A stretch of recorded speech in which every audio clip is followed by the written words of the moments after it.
Hey everybody, Kimberly here, and I cannot wait to tell you why trekking through history is kind of a perfect game.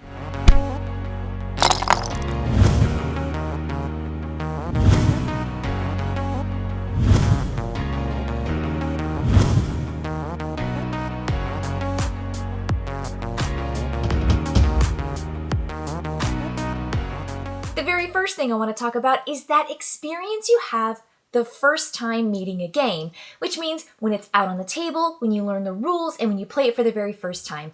That's the cool thing about trekking through history. It is so easy to access and understand, and everything is so clearly labeled and marked. It's intuitive, and it's also really pretty to look at. So what you've got on the table is a rollout mat that keeps your cards visible for everybody, and it tells you exactly what kind of bonus they get, and it's just right in the middle of the table, super easy to see, and I love it. The other thing you're going to notice is that these cards are really nice size. They're big. I mean, take a look at these guys. They're nice size. They're bigger than regular playing cards, and everything is perfectly displayed. You've got this event in history that you're visiting, along with the timestamp, a brief description, and then of course the time it takes to go and do this activity in the time clock in the bottom left corner. And then there's the bonus in the bottom right corner that tells you what you get to add to on your itinerary for that particular day before you then place this card into your chronological trek that is splayed out in front of you. Now, what are you actually doing? Again, it's just so intuitive, and the theme is matched perfectly with the mechanics and with the overall feel of the game. You are trekking through history. And so what you're going to do is draft one of those cards from the open display area, paying your time cost and gaining the benefits, and then you add it into your trek. Now, your trek will begin older, and you will add dates that are later in time, getting closer to modern present time. Now, if for some reason you draft a card that would put you back in time, you just start a new trek, and you kind of just squish up that trek. You unaccordion it, and you set it to the side in a nice little pile, because you are going to score every single trek on a scale that is very clearly displayed on that middle rollout mat in the center of the board. And the really cool thing is that when you pay your time, you move along a track that is this giant pocket watch. So this is a turn order time track.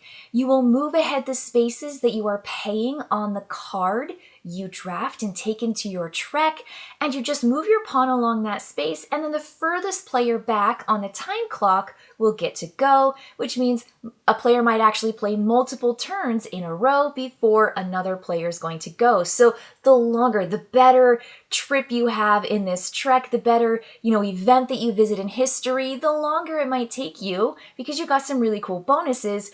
But then other players are taking little hops here and a little hop there with like 1s and 2s when you took a 4. And so that's the turn order time track. Again, very clean, and the same rules apply where it's the person who's on the top. So if you jump your pawn onto the same space as another player, you put yours on top, which means you get to go first before they go first. So it's super, super easy, really, really intuitive. And once a player reaches the 12 o'clock, which means they've gone one cycle or one circle around that time clock, that's the end of day 1, and there are 3 days in this game where players will grab those cards, add them to their trek, update their itinerary, and at the end of the game, you're going to score it all up. Now, I think it's just fun. I have a fun time with the cards. I have a fun time drafting. I have a fun time figuring out what my opponents are going to do and how much time they're going to spend and how much time I need to spend to get exactly what I need. And there are 2 really cool features in this game that make it where you don't necessarily have like a penalty for some bad, turn of the cards or some bad luck with the draws.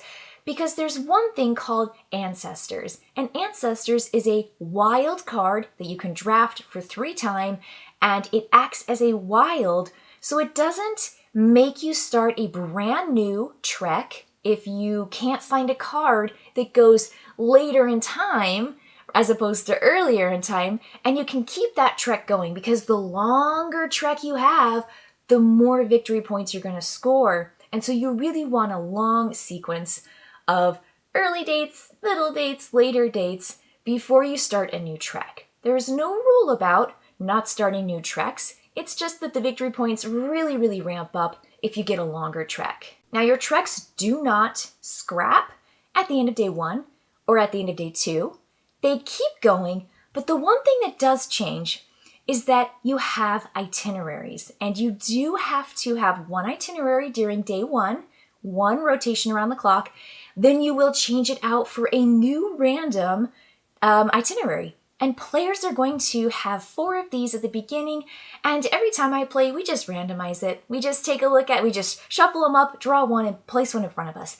There are tons of itineraries, and what they do is they have tracks for all 4 of the colors that you are gaining points in. And this is a way to earn gems and to earn victory points. And so you want to really maximize your itinerary during that particular day. So it gives you a goal to achieve and to really strive for as you take these cards. Not only are you putting them in sequence of earlier to later dates, you are now trying to get the right colored tokens to put on your itinerary so that you will gain the most victory points in round, in game, for each of those 3 rounds. And that is just fun and cool when you just figure it out, you nail it, you do this. Now, of course, it's also just really, you're like, oh, when you're 1 red disc away from getting a really cool bonus. But that's the really fun part of it. So I really do like the Ancestors. It keeps you from getting stuck.